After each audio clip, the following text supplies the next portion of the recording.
Hello viewer, আসসালামু আলাইকুম। এখানে একটি আইসি দেখতে পাচ্ছেন। আসলে এই বোর্ডটি কিন্তু প্রচুর পরিমাণে হিট হচ্ছে, বুঝতে পারছেন?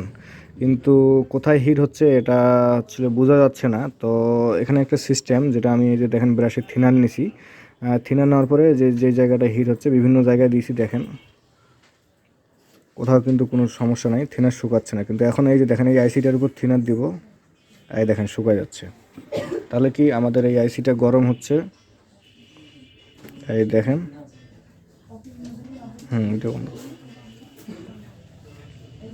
এই যে আবার দিচ্ছি, দেখেন একটু ধোঁয়া আসতেছে, বুঝতে পারছেন? তাহলে কি আমাদের এই আইসিটা নষ্ট হয়ে গেছে। এই আইসিটা চেঞ্জ করে দিলে আমাদের এই বোর্ডটি ওকে হয়ে যাবে। তো যখন কোনো মাদারবোর্ড এরকম দেখবেন যে হিট হচ্ছে কিন্তু কোথায় হিট হচ্ছে এটা আপনি খুঁজে পাচ্ছেন না, তখন আপনারা এই টিপসটা ট্রাই করতে পারেন।